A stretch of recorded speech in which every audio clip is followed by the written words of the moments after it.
ध्यायः।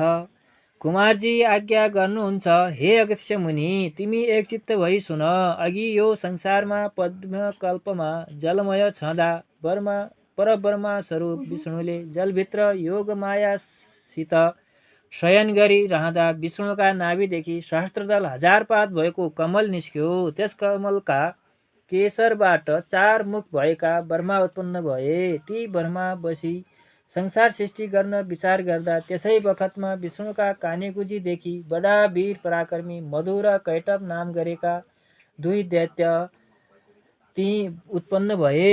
ती मधु र कैटभ दैत्यले कहाँ के छ भनी जलमय संसारमा भ्रमण गर्दा गर्दा ब्रह्मा बसेको सहस्त्रदल कमलनेर पुगी कमलको नाल देखे। त्यही कमलको नाल समाती माथि गई ब्रह्मालाई देखे र ती ब्रह्मालाई खसाल्न तयार भए।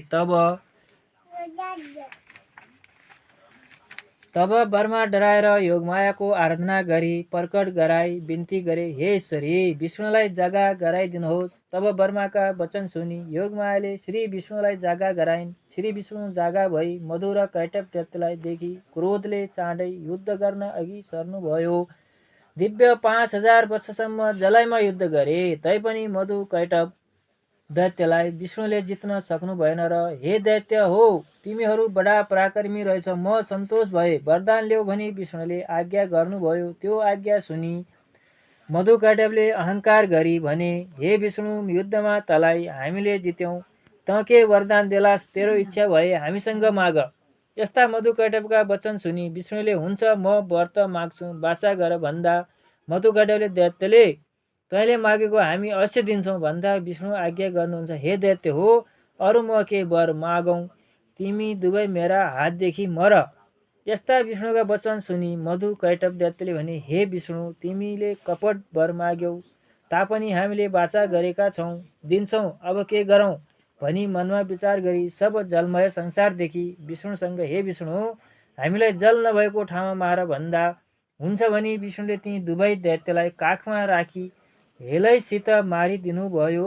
शीतकालमा तुषारले पानी जमे झैँ समुद्रका जलमा जमी पृथ्वी भइन्।